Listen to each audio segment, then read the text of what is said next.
kita masuk dalam materi yang ketiga, yaitu pemahaman gereja dalam Gereja Masih Injili di Minahasa. Yang pertama mengenai sejarah Gemim sebagai gereja yang mandiri.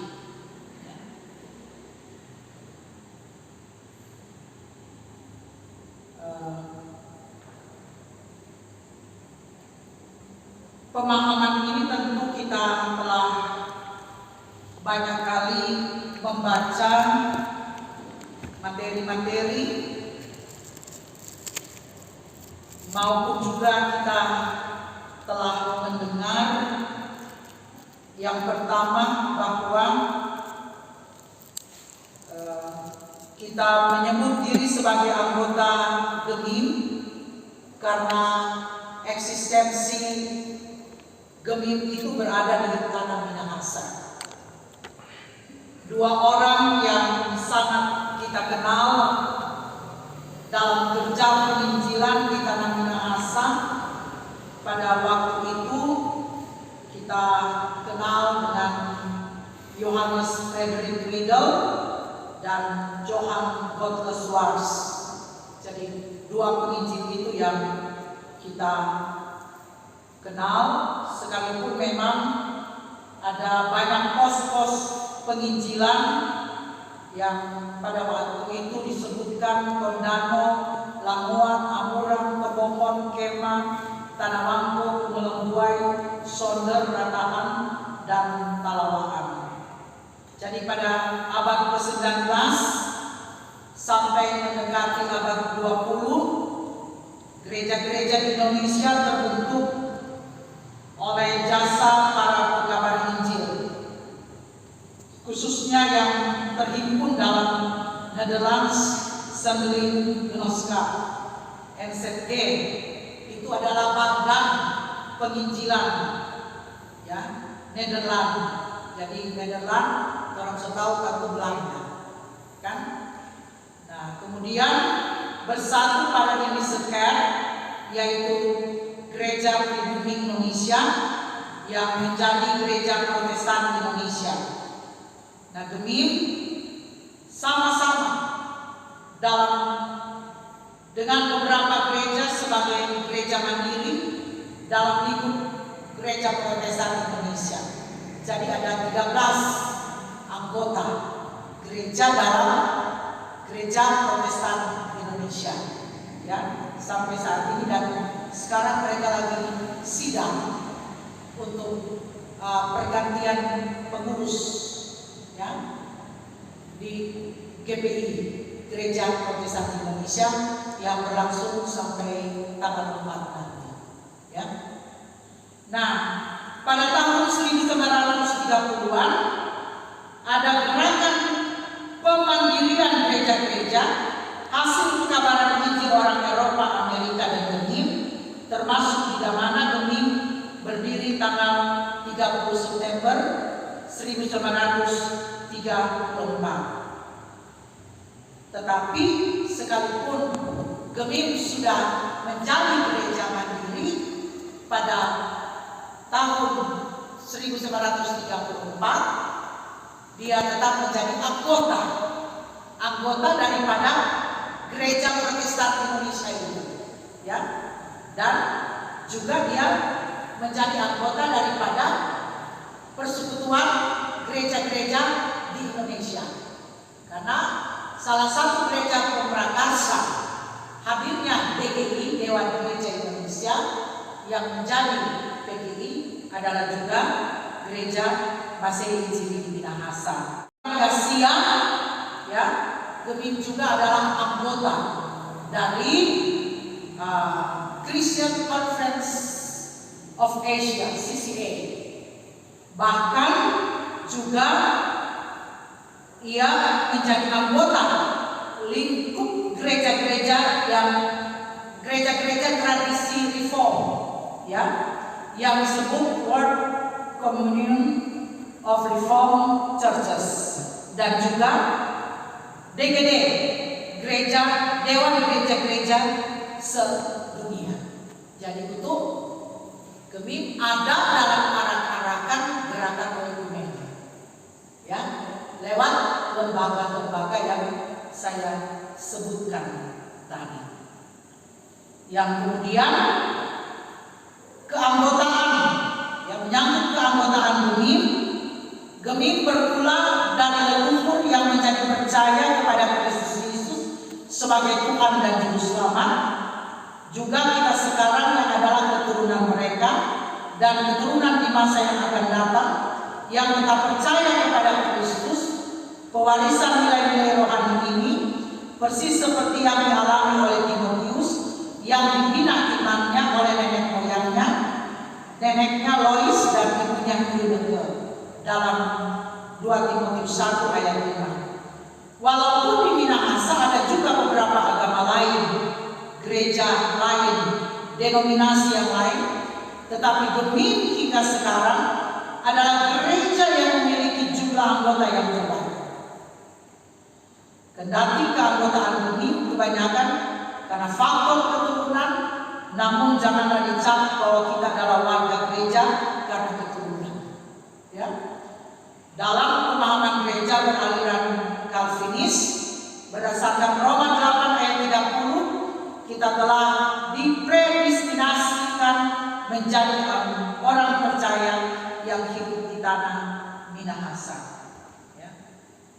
Nah, sekarang ini sebagai gereja misioner, gereja ada untuk tetap eksis, gereja ada tetap untuk hadir di tengah-tengah dunia mewartakan kabar Injil Yesus Kristus, ya, membawa kabar selamat Tuhan Allah kepada dunia dan manusia ini. Jadi GEMIM adalah gereja misioner, artinya bahwa GEMIM sebagai gereja Tuhan harus mengabarkan Injil, karena mengabarkan Injil adalah tugas gereja. Ya. Dalam 1 Korintus 9 ayat 16 dikatakan, celakalah kalau tidak menginjil. Ya. Paulus itu katakan. Ya. Nah, Ibu Bapak, saudara-saudaraku yang dikasih, dalam perjalanan sejarah gereja Masehi Minahasa, gereja kita itu telah melaksanakan tugas-tugas pengabaran Injil. Dari dahulu, sekarang, sampai selama-lamanya. Ya. Jadi, antara lain, GEMIM telah menginjil, menyampaikan kabar selamat melalui para penolong, melalui para guru-guru, ya, ke seluruh Indonesia. Ya. Ada tenaga utusan gereja ini dari GEMIM. Itu Bol-Toli-Toli, Kendari, Donggala, Gorontalo, ya, malahan juga di Batakaro, ya. Penginjilan itu pertama di Batakaro itu adalah guru-guru Injil dari GEMIM, yang salah satu saya ingat adalah Bapak Raymond orang Leo. Sehingga di Batakaro itu ada rumah adat GEMIM yang sampai sekarang ada tenaga utusan gereja di Batakaro. Bukan hanya pendeta, dokter, bidan, guru, perawat, itu diutus oleh gereja kita sampai keluar negeri. Vikaris pun ada di luar negeri, di Amerika dan lain-lain. Termasuk juga gereja Masehi Injili di Minahasa, Jemaat Yudea Maldua.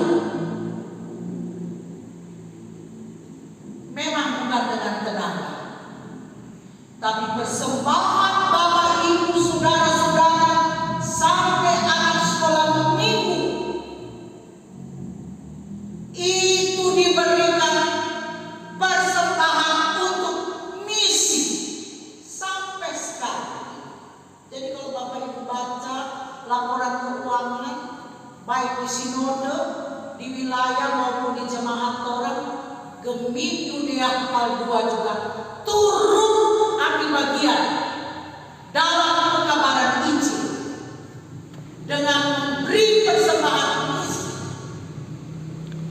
Saya kira kalau Tuhan berkenan, orang makasih naik itu dia benar, karena betapa berartinya sekali persembahan yang Bapak Ibu saudara-saudara tahu di gereja, sekalipun pandemi COVID-19 ini ada, tapi tetap kita terus menopang pekerjaan misi. Jadi tercatat di Gemim Yudea Kepal 2 ini dalam pekerjaan pelayanan misi. Ya. Karena itu kita bersyukur, sekalipun kita hanya jemaat lokal, kita boleh mengambil bagian dalam pekerjaan misi Kristus, proyek Tuhan Allah. Saya selalu suka dengan memakai istilah proyek Tuhan Allah yang orang ada jalan sekarang ini. Ya.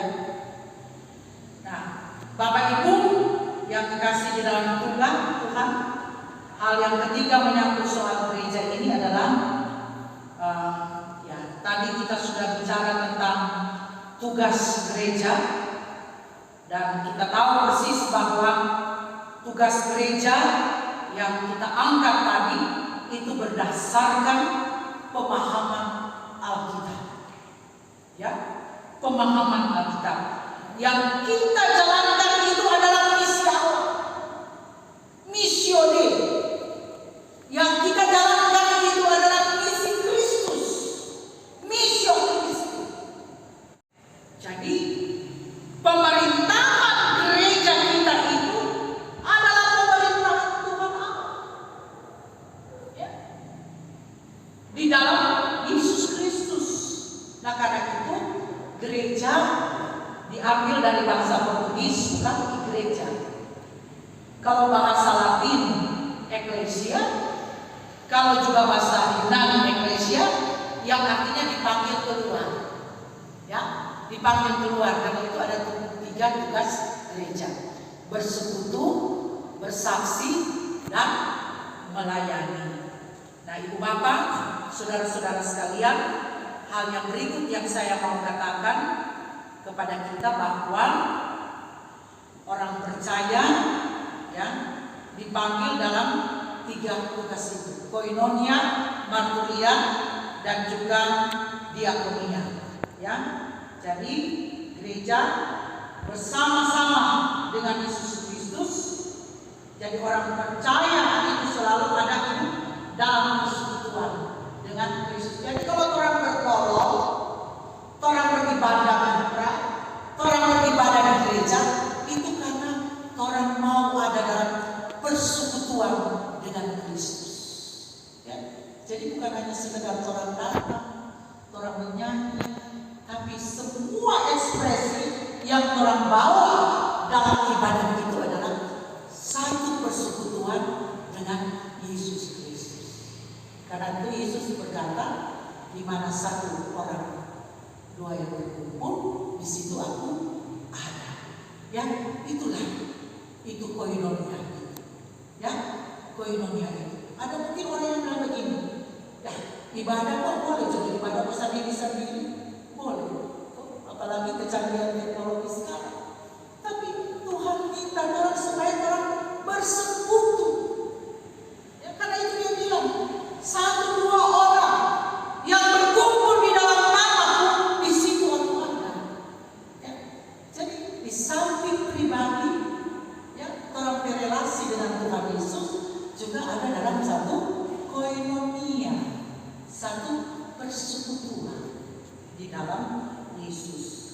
Yang kedua, marturia, sudah saya jelaskan tadi, diutus untuk memberitakan Injil. Yang ketiga, diakonia, di mana Ibu Bapak, saudara-saudaraku, kita melakukan tugas-tugas diakonia dalam rangka pembebasan. Ya, pembebasan orang miskin, pembebasan orang tertawan, pembebasan orang yang buta, pembebasan kepada orang yang tertindas. Ya, semua itu adalah bentuk-bentuk diakonia. Yang paling terakhir, saudara-saudaraku, saya mau katakan gereja kita ini ada dalam tradisi reformasi, reform. Tapi reformasi Calvinis. Kalau HKBP itu tradisi reform tapi Lutheran. Ya, dia punya tradisi yang digunakan bagi gereja. Nah, kita mengerti bahwa kami berada pada gereja yang tidak kelihatan, itu persekutuan kami dengan Kristus, baik secara pribadi maupun koinonia, tapi juga gereja yang kelihatan. Apa artinya? Gereja kelihatan itu adalah gereja sebagai satu institusi, gereja sebagai organisasi. Karena itu gereja kita berbadan hukum. Hukum gereja kita, karena dia memiliki hak untuk memiliki aset-aset. Nah, kalau orang mengurus sertifikat, pasti itu badan pertanahan akan minta mana dulu badan hukum. Toh, kita punya dokumen bahwa GEMIP itu berbadan hukum. Ya, nah, di samping dia berbadan hukum, karena dia adalah institusi gereja yang ada dalam organisasi, maka dia ada tata gereja, ada aturan-aturan, ada ketetapan-ketetapan, ya. Maka sebab itu dalam tata gereja semua diatur, ya, semua diatur, ya, bahwa ada peraturan jemaat, peraturan pegawai organik, peraturan pengembalaan, pendidikan, disiplin gereja, perbendaharaan, pengawasan, semua diatur dalam tata gereja kita, sehingga itu yang menjadi dasar daripada gerak penata layanan gereja Masehi Injili di Minahasa. Dan yang paling terakhir, pelayanan ini bersifat presbiterial sinodal, ya, bukan kongresional, bukan episkopal. Yang kongresional itu biasanya ada di saudara-saudara kita denominasi Pantekosta. Tapi kalau episkopal itu Katolik. Jadi paus itu pengambilan keputusan yang tertinggi. Ya, kalau orang bukan, orang presbiterial sinodal,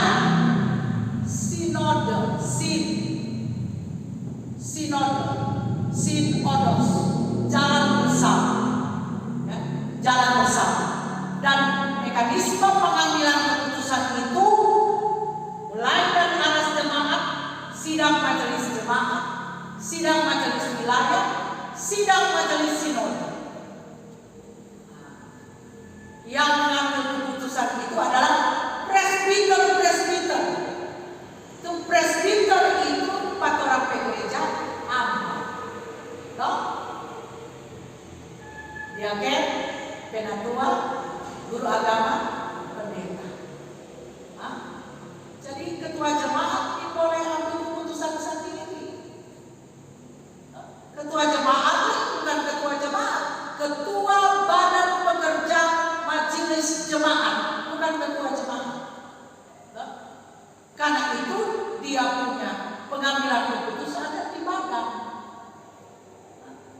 Untuk tanda tangan surat juga boleh tuh ketua sendiri. Mesti dengan sekretaris. Atau kalau ada sekretaris berhalangan atau ketua berhalangan, ada anggota badan pekerja lainnya. Boleh sendiri-sendiri. Begitu. Harus pengetahuan badan, karena dia badan. Bukan ketua jemaat, bukan. Tidak ada lagi istilah ketua jemaat. Ketua badan pekerja majelis jemaat, ketua badan pekerja majelis wilayah, ketua badan pekerja Jadi karena kita punya sistem presbyterial sinodal, maka semua keputusan ada pada majelis jemaat presbyter. Jadi kalau pergi ke sidang sinode itu adalah keterwakilan dari presbyter jemaat, presbyter yang ada di wilayah. Adalah perwakilan keputusan. Sehingga kalau ada keputusan sidang sinode, kita harus jaga dan kita harus lakukan karena itu sudah keputusan bersama di arah sinode, ya. Termasuk juga saya contohkan menyangkut soal Bapak Ibu, persembahan kita itu tersentralisasi ke sinode, ya. Sehingga ada pemerataan pengurusan penata layanan gereja kita, ya. Jadi itu yang boleh saya sampaikan. Ada beberapa hal yang lain nanti saya kira hanya tugas-tugas lain khusus, tugas bersama nanti kita akan baca di format WA yang akan dikirimkan. Demikian Bapak Ibu, saudara-saudara sekalian yang kami boleh sampaikan pada saat ini dalam katekisasi. Kalau ada pertanyaan kami persilakan. 5 Oktober, ya, kita masih ada penetapan pemilih dan juga ada penetapan untuk pembina remaja dan juga guru sekolah tinggi. Jadi saya minta kesediaan dari pelayan khusus yang ada di kolom 1 sampai kolom 10 kiranya boleh berkoordinasi dengan penatua sekolah minggu dan penatua remaja untuk pembina remaja guru sekolah minggu di kolom 1 sampai dengan kolom 10 untuk ditetapkan dalam sidang majelis jemaat. Amanah kita harus tetapkan di sidang majelis jemaat dan akan dilantik dalam ibadah hari Minggu, ya, pembina remaja dan guru sekolah. Saya kira itu nanti dengan panitia kita akan mengatur, berbicara lagi, pertemuan lagi untuk nanti ada petunjuk dari sinode mekanisme pemilihan yang akan berlangsung, ya. Saya kira terima kasih banyak. Mudah-mudahan Bapak Ibu materi ini akan tersampai kepada 270 anggota sidang jemaat dari kolom 6 sampai dengan kolom 10. Jadi kolom 6 sampai kolom 10 jumlah sidang jemaat adalah 270. Dan kita berterima kasih pada Penatua Chris Lomukau, beliau merekam ini materi ini dan akan menjadi satu paket untuk disebarkan sebagai bentuk pelayanan pengajaran katekisasi lewat WA yang ada di kolom-kolom supaya anggota jemaat bisa juga ikuti lewat rekaman ini. Terima kasih banyak, Tuhan memberkati. Serahkan kepada wakil Tuhan. Baik, kita akan mengakhiri katekisasi sidang jemaat pada hari ini kolom 6 sampai kolom 10. Yang pertama, terima kasih banyak atas kehadiran Bapak Ibu saudara-saudara di gedung gereja ini mengikuti secara langsung maupun ada sekitar 20-an anggota jemaat yang mengikuti secara daring lewat aplikasi Zoom. Kemudian terima kasih buat jemaat Judia dari kolom 8 yang telah melayani kita dengan lalapa yang enak. Terima kasih banyak untuk fungsi lalapa pada malam hari ini.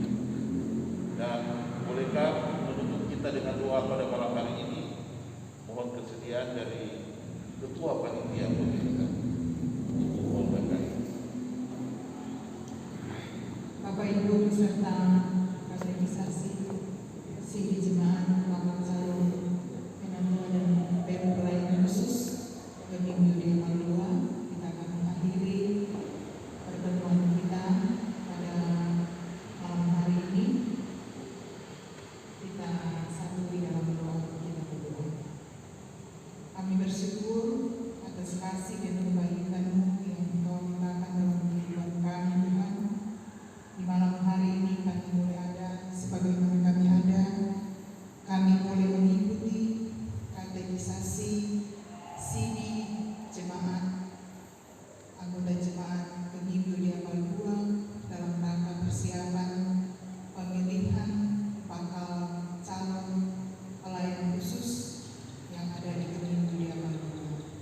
Terima kasih untuk tuntunan-Mu, pembicaraan demi pembicaraan yang telah kami ikuti bersama. Kami mengucap syukur karena Roh Kudus-Mu telah menuntun kami, bahkan menuntun Ibu Pendeta, Ketua Badan Pekerja Majelis Jemaat Gemim Yudia Malua, bersama dengan Pendeta Antoni Sultan yang sudah memberikan materi. Kami percaya Tuhan, kami telah dibekali bersama-sama, dan kami percaya juga Roh Kudus akan menuntun kami untuk boleh melakukan apa yang telah kami dengarkan bersama-sama. Terima kasih untuk kesempatan ini. Kami menyerahkan seluruh keberadaan hidup kami ke dalam tangan-Mu. Engkau menuntun kami, para anggota Sidi Jemaat, untuk tiba nanti pada hari pemilihan pelayan khusus yang sudah ditetapkan pada tanggal 15 Oktober dan tanggal 17 Oktober. Tuntun kami, beri kami sehat, pemeliharaan kiranya menjadi bagian kami, dan Engkau akan selalu menyertai langkah hidup kami. Terima kasih Bapa. Kami percaya di tengah pandemi COVID-19 ini, penyertaan ajaib atas orang-orang yang berharap kepada-Mu dan mengandalkan Engkau. Terpuji nama-Mu Tuhan. Amin. Dalam nama Tuhan Yesus kami berdoa dan bersyukur. Amin. Baik, terima kasih untuk terkait Ketua Panitia.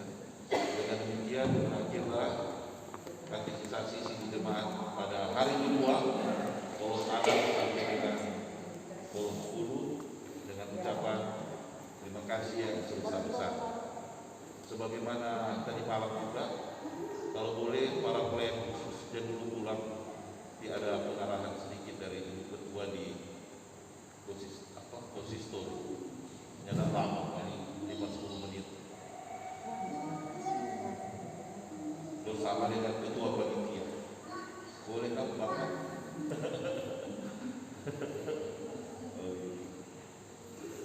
Saya juga bercerita dengan Pak Wakil. Kita merasa ada sesuatu yang terbatas sekali untuk jangkauan katekisasi ini. Tapi ya sebegitu kan, sekarang tidak bisa lagi apa karena para anggota Sidi Jemaat berjumlah 505 anggota. Kalau kemarin kolom 1 sampai kolom 5 yang seharusnya hadir adalah 234. Tapi kita kira kemarin itu hampir sama jumlah dengan malam ini juga. Zoom kan di sana cuma 20. Zoom juga atau juga kehadiran secara fisik begitu.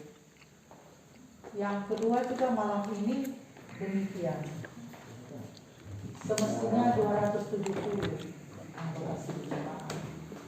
Jadi sangat-sangat terbatas. Sampai kadang-kadang kita juga pikir, bagaimana kita secara apa kita bertanggung-jawaban tentang pekerjaan pelayanan.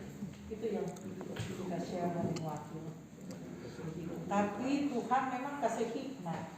Tuhan kasih hikmat bagaimana lewat Pak Penatua Kres yang kemarin hadir tanpa orang suruh, sudah dengan kamera untuk merekam semua video, untuk merekam semua materi yang ada. Begitu. Jadi Bapak Ibu, saya kira apa yang sudah tersedia ini termotivasi juga bagus. supaya sepanjang masa-masa persiapan orang sebelum tanggal 15 Oktober dan tanggal 17 Oktober boleh dibaca-baca oleh anggota jemaat lewat WA kolom. Memang WA kolom 3 dan WA kolom 10 yang ada. Sampai sekarang. Jadi kita kalau berkomunikasi dengan Indonesia Mas hanya lewat SMS. Justru itu kita selalu mengucapkan dan baca tak pakai SMS. Akhirnya kita tinggal. Jadi itu informasi. Jadi, nah, ini yang saya mau sampaikan kepada kita semua supaya orang tetap saling mensupport agar supaya materi ini boleh sampai kepada jemaat orang dan saudara juga bisa memahami apa sebenarnya yang menjadi materi dalam katekisasi ini. Begitu. Bu Ketua, ada pelayanan konsumsi barangkali sambil Oh iya kan? kita atau diri juga berdoa makan. Wah, iya. Sambil menjelang. Mari berdoa. Ya Allah Tuhan kami, puji dan syukur kami persembahkan kepadamu. Engkau masih menyertai kami hingga di saat ini. Setelah kami dalam katekisasi bersama, di saat ini kami hendak menikmati makanan dan minuman. Kami mohon kamu berkati semuanya ini Tuhan, sehingga juga boleh menjadi berkat bagi tubuh jasmani kami. Terpujilah namamu Tuhan. Ini doa dan syukur kami. Di dalam nama Tuhan Yesus kami mau makan dan minum bersama. Amin. Jadi begitu. Kalau 10-nya dari A bagaimana? Jadi maksud kita itu yang nantinya supaya tetap sampai ke jemaat-jemaat.